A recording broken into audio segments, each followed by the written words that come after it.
Right? So the idea is that when you get to this, these props, basically you have about an hour and you should be able to create any simple prop. Okay? Obviously the more complex, a little bit longer, but ideally an hour. So I'm going to show just how you can create some simpler props. And again, focusing on speed, not focusing so much on trying to get it super perfect. So I'll start off with something that's a little bit more complex, but not much. Okay, so something like this. With everything, we start off setting our project. So let me make sure I set my project to my GamingProps, gaming assets, yes. Okay. And then I'm just going to build my stuff. Now remember we talked about scale before. 1 centimeter equals 1 unit. So that's how it's linked up. So if I keep this pretty small, then obviously that's going to be an issue. Looking at this shape first, I'm seeing a couple things here. It looks like on this bar actually comes in like this, and it comes across, and then it goes down. Like that's how that bar is linked up. And then this one comes in, goes up, goes around, and then does that. So in essence, these two bars are very similar in what they're doing. It's just a matter of one's taller than the other one. You can model things however you want. It doesn't matter. Okay? But have some sort of plan as to how you want to create something. So for this kind of object, I'm actually going to start off with a cube. I'm not worried about scale. I'm only worried about at this point proportions. How wide, how tall, how deep. That's all I care about at this point. I can scale things up or down later. So that looks like good proportions. So I delete out the center of this.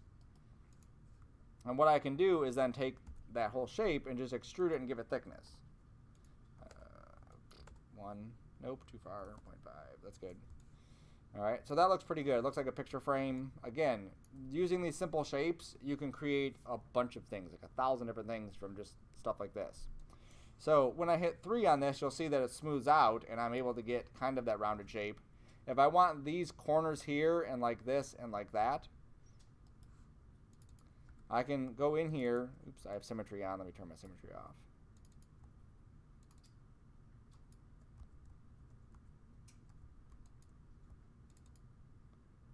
There we go. I can add a bevel to this. I can make this 0.25. Whoa, 0.25. There we go. Add some more divisions. All right, and so now when I hit 3, you'll see that it smooths out and rounds off. Something similar to this, not exactly like it, similar. Maybe another division, so maybe 3 divisions. Okay, that should be good enough. I could also go into here afterwards and start beveling this, but I'm still have some more work before I get to that point. All right, so I need some bar to come down like this, so I'm just going to do it a little bit simpler. Just grab a couple faces here, grab a couple faces there, and extrude like that.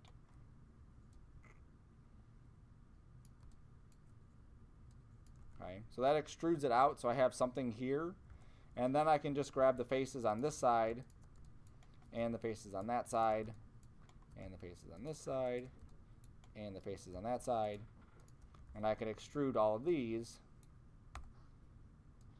and then just move it down. Okay, now the bottoms of this look kind of weird, so I'm going to flatten it out. Oops, I'm not going to flatten that out yet. I'm going to rotate it. I will not rotate it. Oh. This will happen sometimes. My undo cue got turned off. I don't know how that got turned off, but it did. So I just have to make sure I go to my preferences, turn it back on, and then say save. That's weird. All my hard work down the drain. All right, let's delete those things there. I'm going to model this half and half. So I'm inserting an edge loop here and here. I'm going to delete half of this. There we go. I'm going to grab all these points. I'm going to scale them together. And I'm going to snap this in the holding X so that it snaps it right to the center. There we go. And then I'm just going to fill these holes back in. So I'll just use the append to polygon tool and go click here, click there, hit Y, click here, click there. There we go. Same thing on the other side. There we go. Okay. And the only reason I'm doing that, obviously, is because my undo was off and I couldn't undo something that looked horrible. Alright, so I'm going to pull this down a little bit. Maybe push that in a little bit more. And then I'm just going to go and kind of rotate these, maybe move some of the points.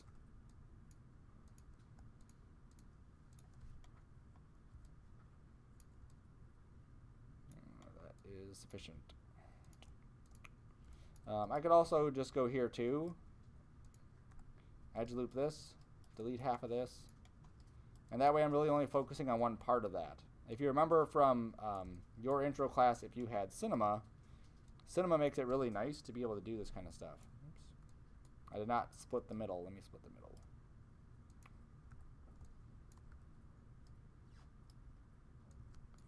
There we go. So I'm going to flatten it out, hold down the X key, drag it in the one direction, and now it's all nicey. Okay, cool. So now I only have to focus on this one piece. So now I can just extrude this out, pull it down.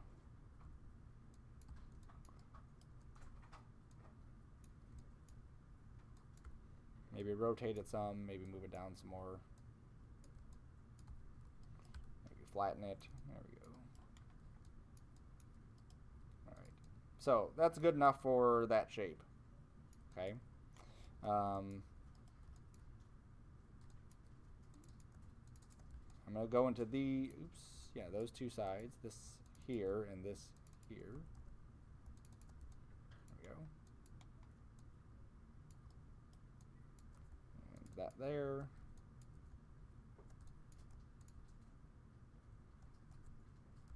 And I want to put a bevel here. I'm just debating whether I want to go this way with the bevel or if I want to go down here with the bevel.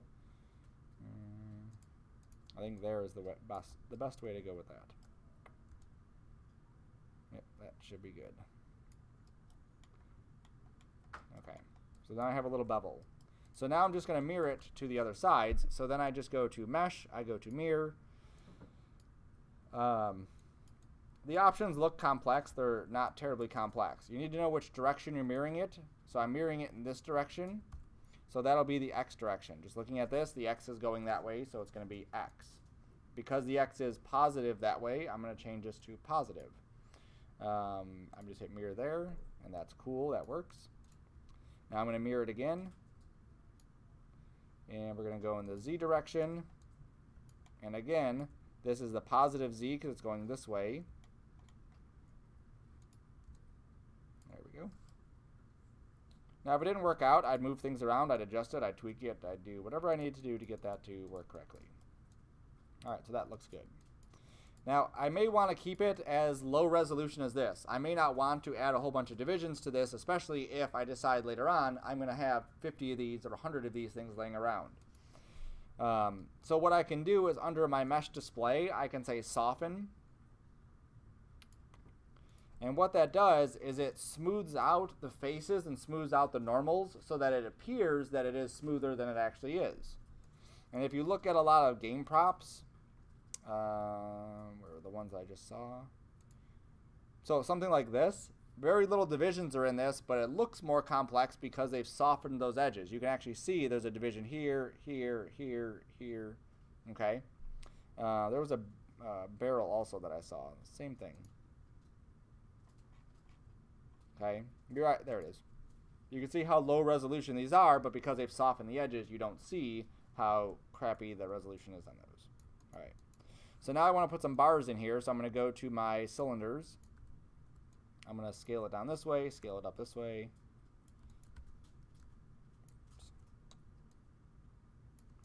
There we go, there's a bar.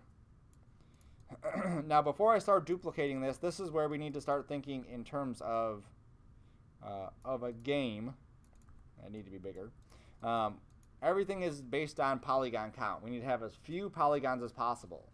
So there's no reason for me to keep this crazy divisioned, especially if this is super low, right? So this thing here should be down to, let's say, 8. Now, again, it's going to look kind of blocky, but once I do that mesh display soften, now it looks pretty rounded without having all those divisions in there. We also don't need the very top and very bottom faces, so I'm going to grab the very top and the very bottom faces and delete them. Now there's a trick that I just did. I marqueed everything, held shift, and just deselected the center. That grabs the top and the bottom. Then I can delete. Okay, so now that sticks in there and the other one sticks here. All right, now for this, these pieces, there we go. These pieces that are here, I'm going to duplicate and have 20 copies of this. It makes no sense at all to duplicate 20 copies and then lay out the UVs. It makes most sense, lay out the UVs and then get your copies. So I'm going to go to my UV editor. I should probably save this, of course. Put this in my scenes. Rails. Okay. Go to my shell, grab everything, unfold it. So I can see my checkerboard map on here. If you look at it, it's going to look horrible.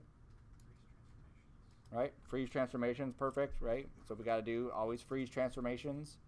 Just for fun, delete history too.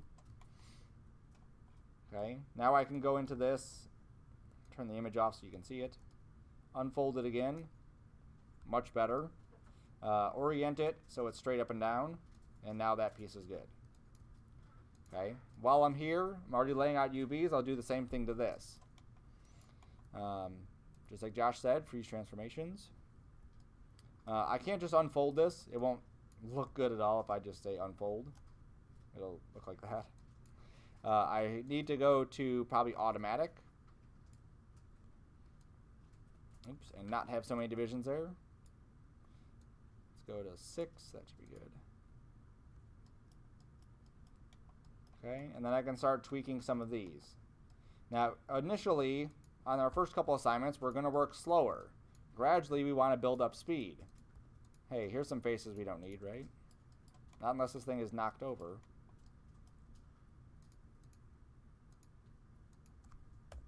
Let's get rid of those. Let's grab these edges. And then we can see where they go. So these edges here,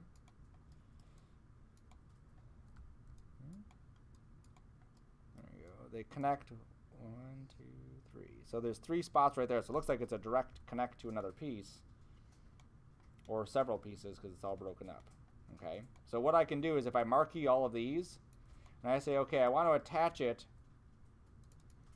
to the most inconvenient spot. This is the most inconvenient spot. Here, it's kind of on inside, so it could actually collide with something here. Same thing with this. It could collide with something there. So if I hold Control and I just deselect these areas where I don't want it to connect to, all that's left is this spot where it can connect. So then I'll move and sew it. So that looks good. I think that's pretty much it. I could do more on this. Yeah, I really can't connect this piece because look at where it's going to connect to. It's going to definitely intersect here. Okay, so that won't attach anywhere. Let's check up here and see if those... Yep, that's not really a good spot for that. Okay, so that's as low as that piece is going to get. Again, you could play with it further, but for now, you're still learning. Keep it simple. All right, so now I can take this and duplicate it and Shift D it. So close. That looks pretty awesome, doesn't it? Looks like it's right on, but it's not. It's just a hair off as far as centering goes. I think I'll be satisfied with that. Let's pretend I'm not though, because yours may not be as perfect as mine. If you grab all the pieces, you want them to be distributed evenly. And we'll make this really obvious. These are all the way over here, and these are all the way right there. You grab all the pieces. You go to Modify. You go to Align, Snap Align Objects, option box. And you say, I want to distribute this in the X direction, because that's the direction we're distributing this. And it'll automatically space each one out evenly. Okay. Now it's based on center points, so if your center points are off, it doesn't work the same way. So just make sure you're center pivoted. Sweet. So now I'll go here, I'll go to my UV editor, I'll grab all the parts, and then we will, oops, they're already unfolded, we'll just lay it out. 4096, these options do not change from one project to the next. Perfect.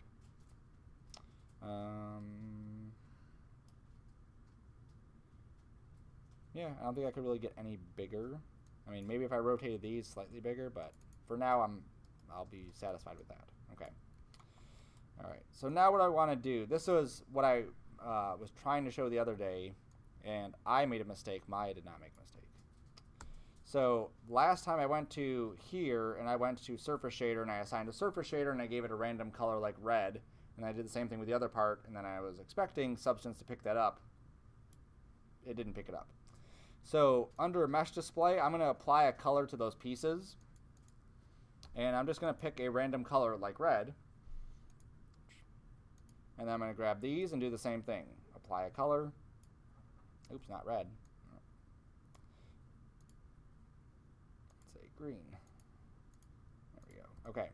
So now this is not a material. What this is vertex painting. So the vertices themselves have the color locked into it. That's why Substance wasn't taking it, because it doesn't read the Surface Shader. So now I'm going to save this. Sure. I'm going to export out my selection as an FBX. So yep, that's there. So this will be rail, FBX, yes. Everything should be the same that we did before, 2014, 2015. Some people were experiencing issues with 2018 last class, so do use 14, 15. All right.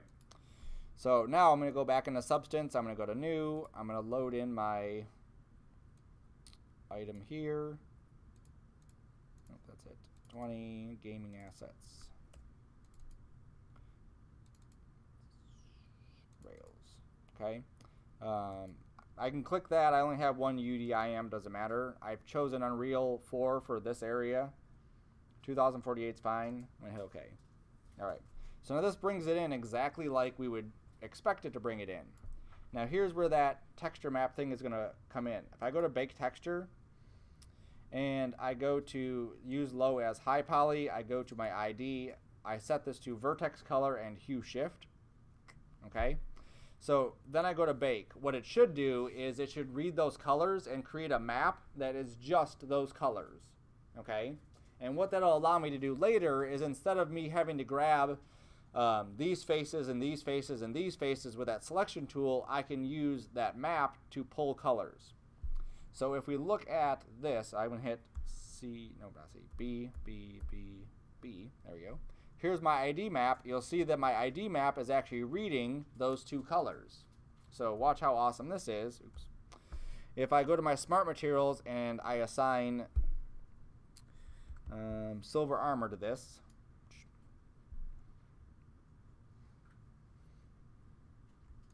okay, there's my Silver Armor. And I say, okay, well, I want the bars to be Silver Armor, but I want the other part, I'm going to grab the machinery one and drop that on there. I want the rest of this to be machinery. Okay? So before, what we would do is we would make a black and white mask, black or white mask, and we would use this little selection tool to basically highlight those areas. What happens, though, is that the next time we come in, let's pretend that we moved our UVs around, all those maps have to be re-updated. So then we have to go back and re-grab all of those pieces again. So that's a pain in the butt. With the ID map, as long as we have separate colors, it picks those separate colors, and always red will be this, and green will be this, and blue will be that, or whatever color we pick. Okay? So now that I have this in here, I'm going to go to this mask, and I'm going to say add mask with color selection. It automatically knows to use the ID map. So I click on pick color, and then I simply just say I want this to be that. Boom. That's it. And so it'll automatically pick that green as the color that gets this stuff. And then this one, because it's on the bottom, just automatically gets that. So that is like amazing. And then of course we can take this whole thing and we could take the opacity down at 2. So if we wanted it to be, you know, just kind of muted some, we could do that as well. Or we can go right into the material itself, go to the yellow, and then pull that down to a different color. So it blends in a bit nicer. Awesome. Sweet. Okay. So now I'll export this out. Export textures. Remember, this is going to go into your 20 gaming assets, content, geometry. Okay, and then I'll have another asset in here called Rails, and I will drop it in there. With this one, I want to use the base color, I want to use my occlusion, normal map, everything is Unreal 4 unpacked, and I hit export. Okay, so the connection part for Unreal is exactly the same. Go in there, drag your stuff, same way I showed in the other one. So I'm going to go on to the next prop now. So I'm going to take this, I'm going to group it, rail. I didn't resize this, but again, it's not a big deal. If I needed to, I could resize it, put my pivot in the right spot. Oops. There we go.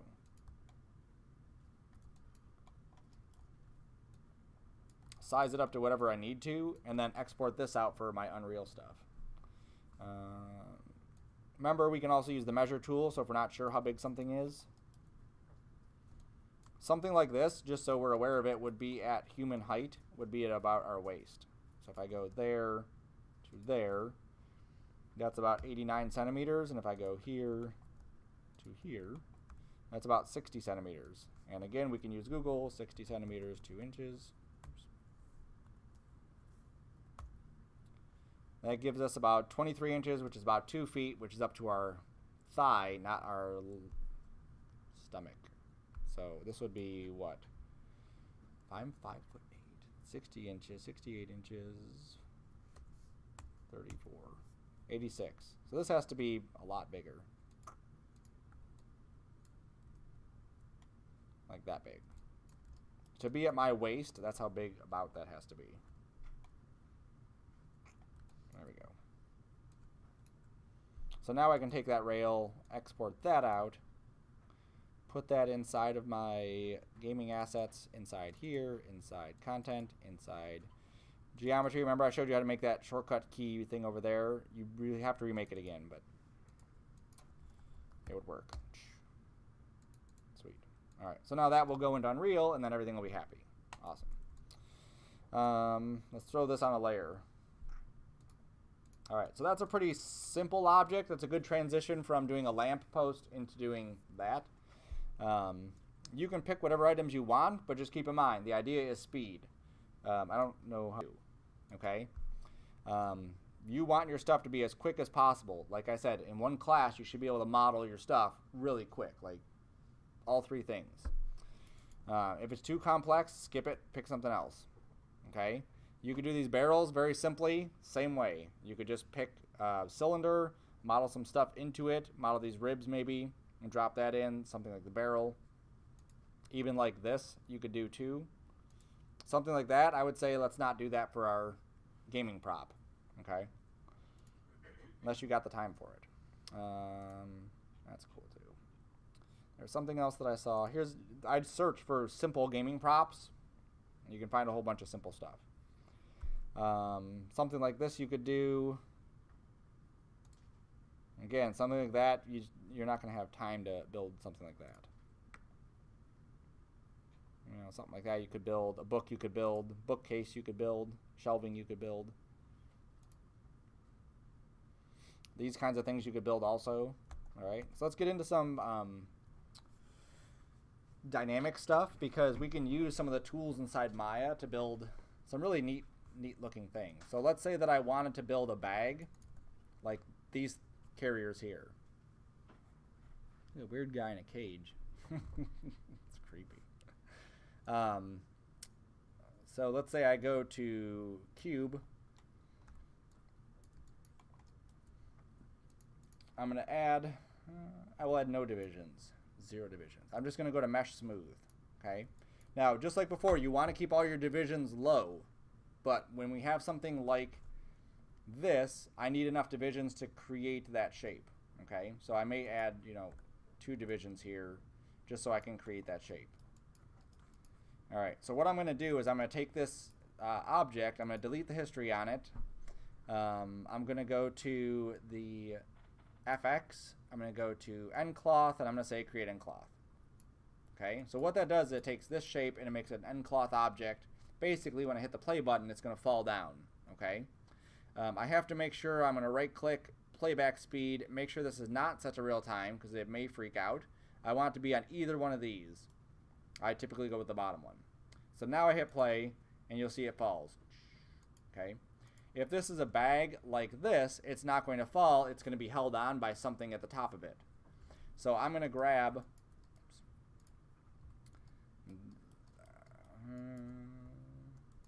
I think we're just going to grab that 1 point there. And then I will go to end constraint right there and say transform. Now what this is going to do is it's going to hold that 1 point. So the bag is going to fall, but it'll hold in that 1 point, so it should create that little saggy look to it. Or it'll just bounce there because it's just that kind of cloth.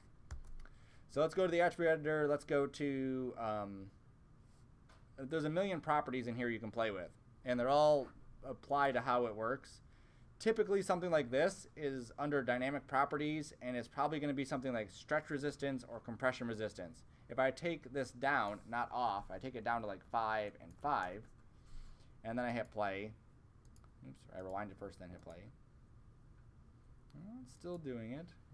What else in our world could be doing that? Maybe I'll just take it down to 1 and 1. I'll go that far. Apparently I must. Alright, we're getting closer. And the reason you don't want to take it off, if there's no stretch resistance, it'll literally stretch forever. There we go. Okay, so at 0.05, it gets me obviously closer to where I'm at, or where I wanted to be, right? So that looks more similar to what those look like. A shape like this, I could actually probably model it just as quick as I just did that. But the idea with this is that you can create other stuff that will be a lot easier to animate this way, or a lot easier to set up. If I go to this arrow, I go to nucleus. I'm going to take my wind noise. There it is. Wind noise, wind speed. So you can take those up, and now you'll have, you know, something that's a little bit more dynamically shaped.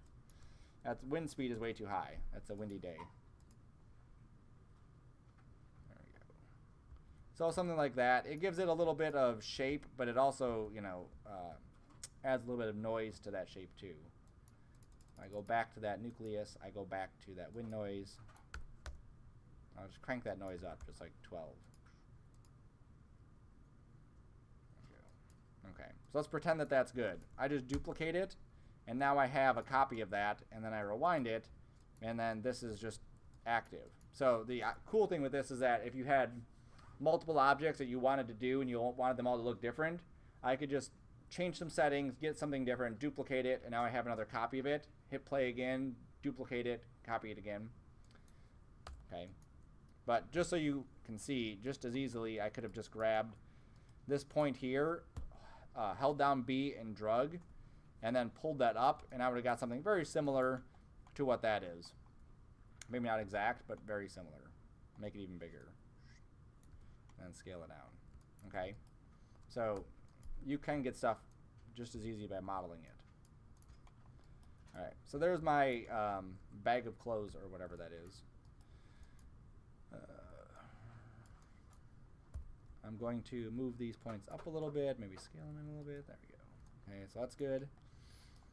If you look at this one, there's actually some holes in it, so it actually looks like it comes together. So I could do that as well if I just grab some faces.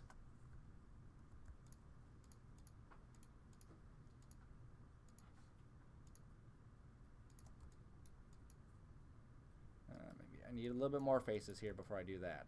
And this is why I started off with a cube and not a sphere, because a cube gives me quads all over the place. So when I use this, it works perfectly. A sphere would not have done that. A sphere would have stopped at the top of it. So I'm going to delete these faces here.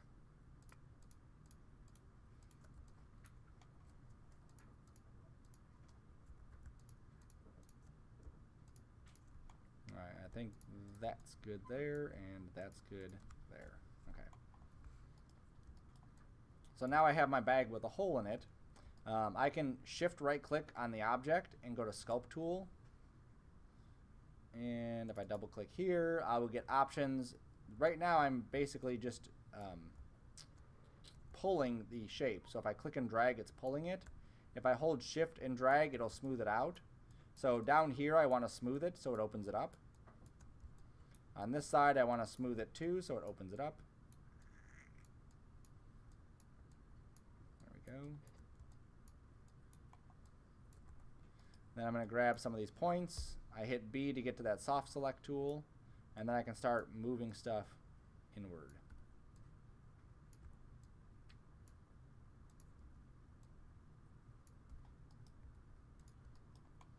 Alright, so there's my bag. It looks kind of weird on the bottom. Let's just scale that out.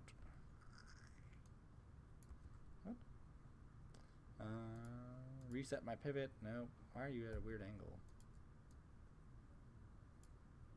There we go. Let me shrink this scaling down. There we go. Good. Okay. So that looks more appropriate there. Alright, so I can extrude this just to give it some thickness. A little bit more thickness.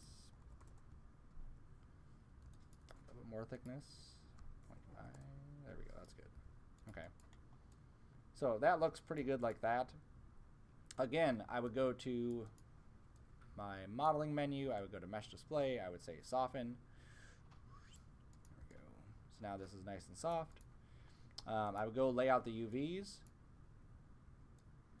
And because I started with a cube, these are going to look exactly like a cube, just with a lot more divisions. So in this case,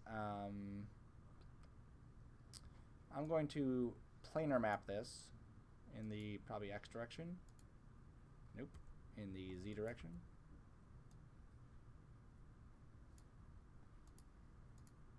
There we go.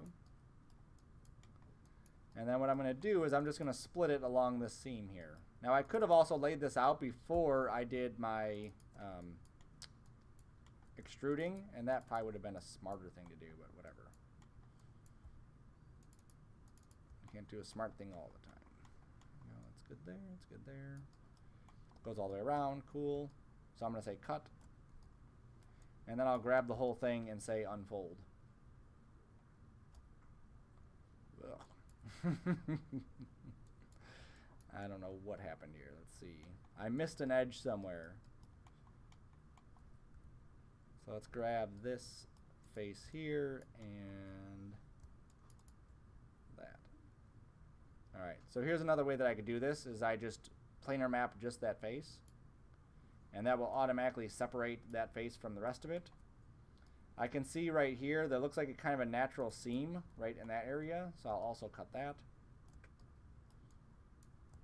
And then I will unfold again. That's good. Kind of a natural seam right here again in the middle. I'll cut it. I'll probably want to cut this too. And I'm just kind of picking some random spots that look like they're probably like good spots to cut it, just because they're basically in the center of that. Okay. Now I don't think on here. Nope. It's uniform scale, but just to be safe, I'm going to freeze my transforms anyway. And then unfold these again. Yep, that didn't change anything. Good. And then I'll lay out.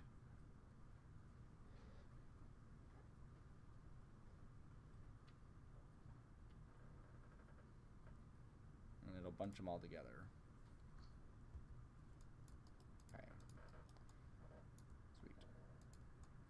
Alright, so now if this is one prop, that's something, but I may want it to be hanging on something. I may have a pole or something that this is hanging on.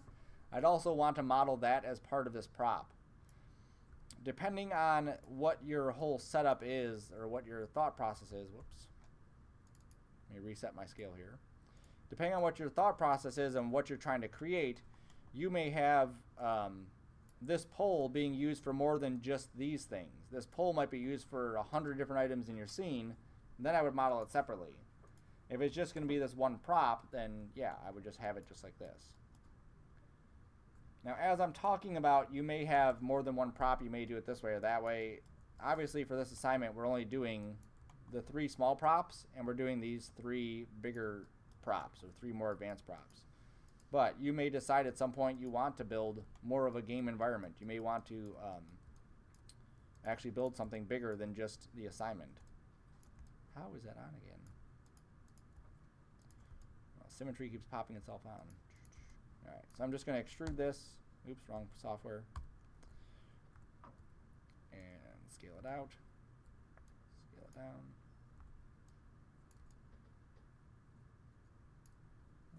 Maybe not so much. Let's put it here. Then we'll scale it out again.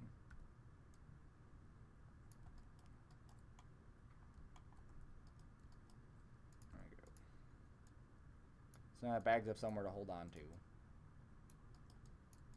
I don't know what it is. It's just something random. Okay. So that'll work. Flatten this. I'll flatten that. Doesn't matter that they're intersecting as long as it doesn't look disgusting. I may want to just scale these out a bit.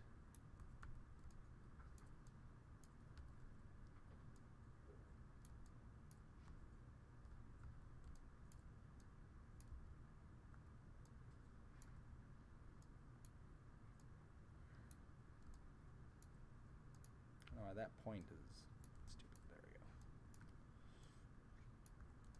Alright, so that'll be good. I mean, they're not going to get that close to it, so that should be fine. Pull that down a little bit more. Again, looking at our scale, it may help if we even just throw in a character here. So under your general editors, under content browser, you can actually bring in people if you go to modeling, sculpting, base meshes, bipeds, there we go. And that looks like a person.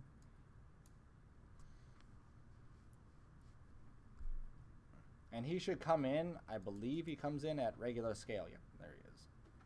So if we were to measure him,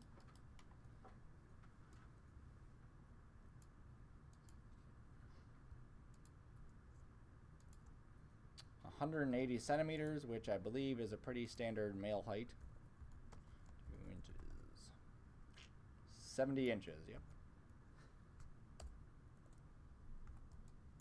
Okay, so if we have him in the scene, it makes it a lot easier to figure out how big should things be without having to get too involved in it. So if that's how big he is, my scene is that big, this thing is kind of miniaturized. So this should be maybe that big. It's above his head. These should maybe be further out. And then these should be like here.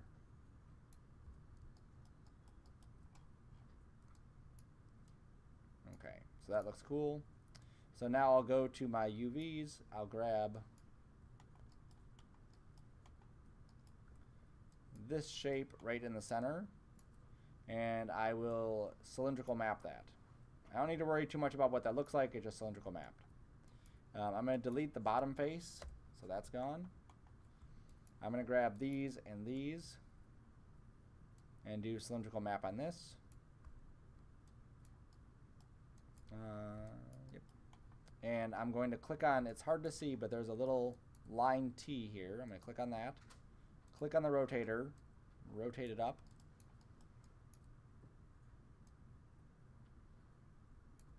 And then grab the scale and scale this up. Now, it doesn't matter if you're 100% accurate with this because when you unfold, it'll line things up.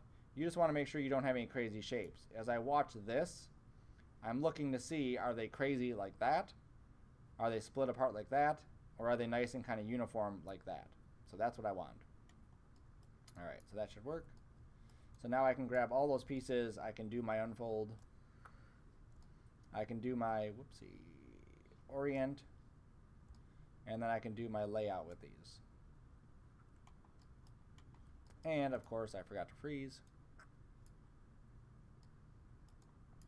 And then I can do my layout with these.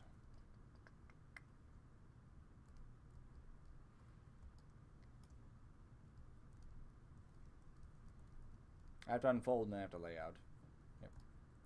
Unfold, yes. Orient, yes. And then layout.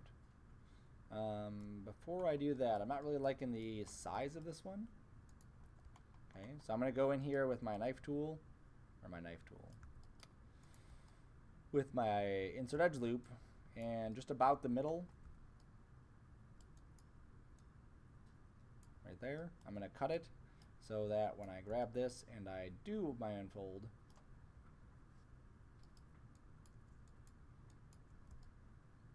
and I can cut it, and then I can lay out all the pieces. And what it should do, it should fit better inside that square. Remember, we're trying to get everything square, number 1, all the squares the same size, number 2, and 3, filling up that square area as best as we can. So that fills it up pretty good. Now this bag, because it's part of it, I can actually include that into this. So I can grab all of these and lay out all that, and all the bag stuff will also fit inside here. I may have a second bag, and what I would do is I would take that other bag and I could create that inside of Unreal, just have a second bag that I could duplicate and move around. If they look exactly the same, the UVs can stay in the exact same spot. If they're going to be different, I need to move the UVs inside there. So just for fun, let's say I have this T-pole with these 2 bags on it. And then, whoopsie, we do our layout. So it's going to relay it out so that we have the 2 satchels. We have the, I don't know, whatever that is, the stand for them. All is one object. There we go. Okay. And then just like before, I can grab this one and say apply color. I'll make that one green. I'll take this one, make it blue. I'll take this one, make it yellow. There we go. It doesn't matter what colors you pick as long as they're different colors.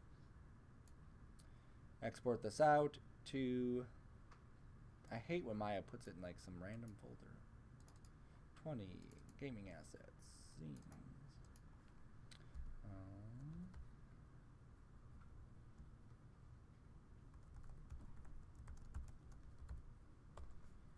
Alright, so export that out. Yes, yes, yes. We'll go here. We should save this.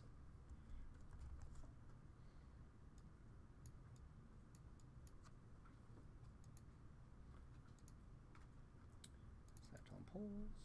Everything's good there. Unreal Engine. They didn't come in. Wait, there they are.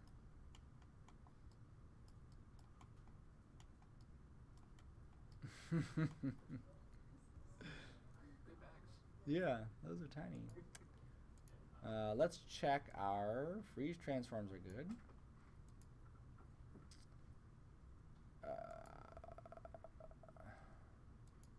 Let's just freeze transform again. Let's delete history. Let's export that out again. Yes. Oops. Yeah, that's fine. I'd like to say I did that on purpose so I can show you something, but I have no idea why they did that.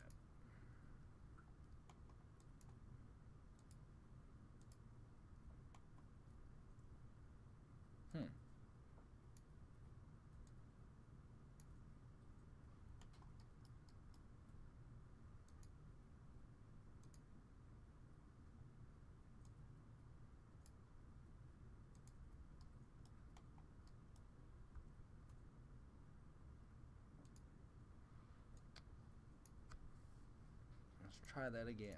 Satchels and pole. Yes. Geometry, smooth mesh, selection sets, tangents. True children include connections. Yep, yep, yep.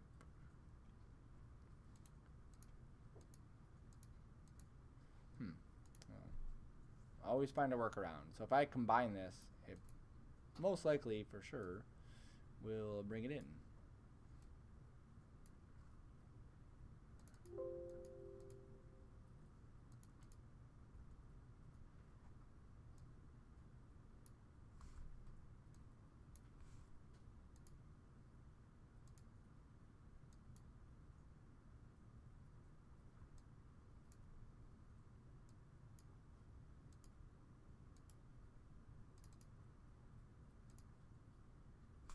Boom. I don't know why it did that, but whatever. Okay. So, same process as before. We can add a material to this. go. Obviously, we don't want the bags to have that, so we can go to our mask with color selection, pick the color. Oops, we didn't generate any masks. Let's generate these real quick.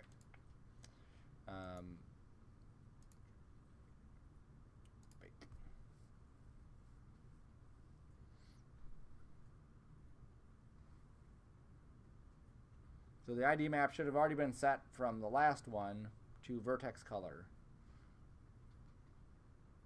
And I hope it didn't remove it. I don't think it did. No, it's still there.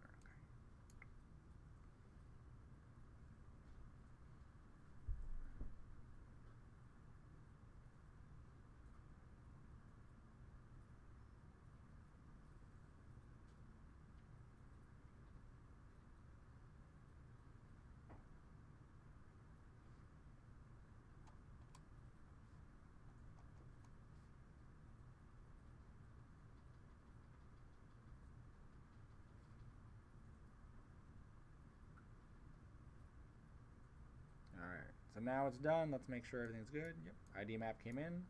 So now we'll pick the color. Black. There we go. I don't know why it defaulted to black, probably because I combined it. But it worked, so it still has it on there. And then I can go find something else for the bags. If there's not something specific, like there are fabrics here, if there's not something specific, you can always make your own. So I'll grab burlap. That looks like a burlap bag. And we'll do the same thing. This one. And that one. And you saw how I added 2 colors here. So again, that's something that you could add multiple colors into that mix. Sweet. And obviously I could have put stuff inside there too, whatever. So then I export the textures out, same process as before. Nothing changes there. That's why we did all these projects at the beginning where we modeled stuff, laid out the UVs, brought it into Substance, brought it back into Maya. It's the same process over and over and over again. It's just a matter of where you're taking it and what you're going to be doing with it. Okay? So look for stuff that you could build for your game. Again, look for things that you are building, number one. Obviously, make sure you build all the stuff. But make sure it's something you could build within a class period. If it takes you longer than a class period, skip it, go on to something else. Lots of simple items here. Even something like this, very simple if you look at just the shapes of it. Come on.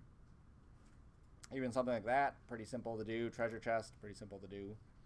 If you have something more advanced like that, just think about how you could take those pieces and just model it separately or model it as that. If I'm building a treasure chest, people build this. Let's say I go with a cylinder. I'm not going to build the whole thing. I just want you to see how I would do just the top part of this. So again, divisions. So get your divisions right. So 12, let's say. I delete part of it. I need to create these areas here where I can add those rings. So what I would do is I would go to my edge loop and I would drop in an edge loop, let's say here, and let's say there.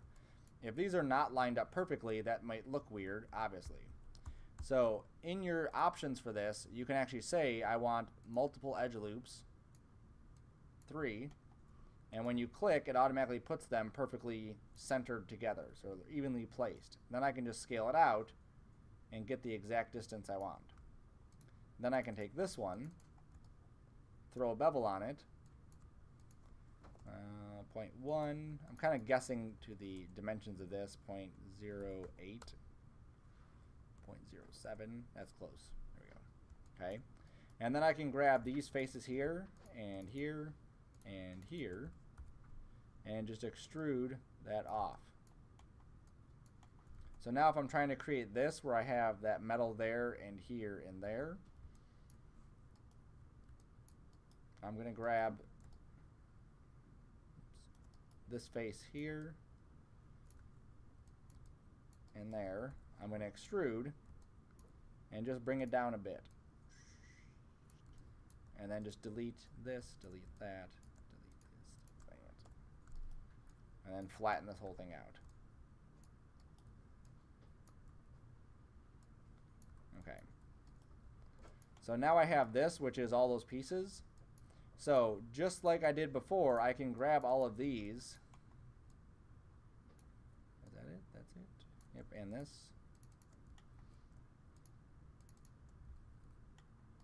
And this. Oops.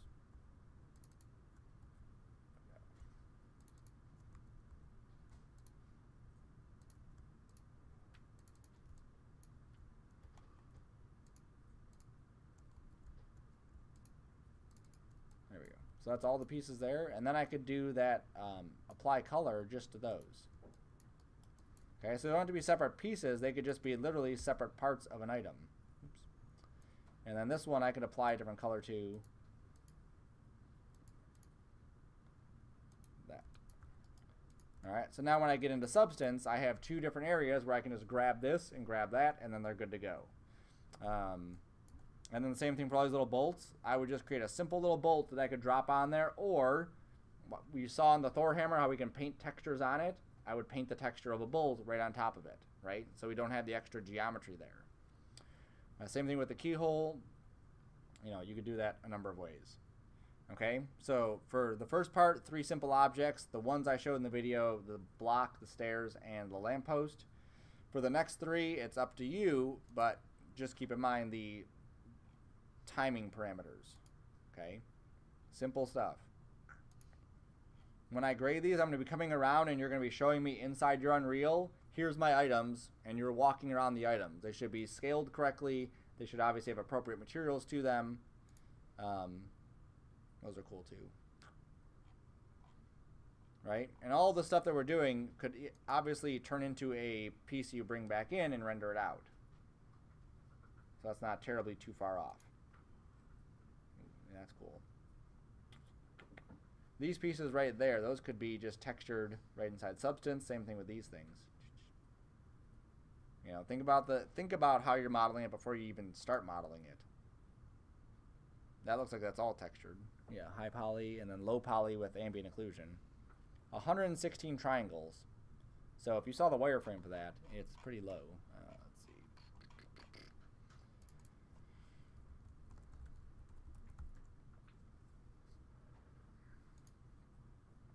So there's a backpack. Look at all the amount of divisions in there. There's crates. Here's a low res treasure chest. 492 polys. Okay, your goal, make them small. Okay, you can make a big one or a detailed one and use that too if you want, but for now, just keep it simple. Sweet. All right, any questions on the gaming stuff?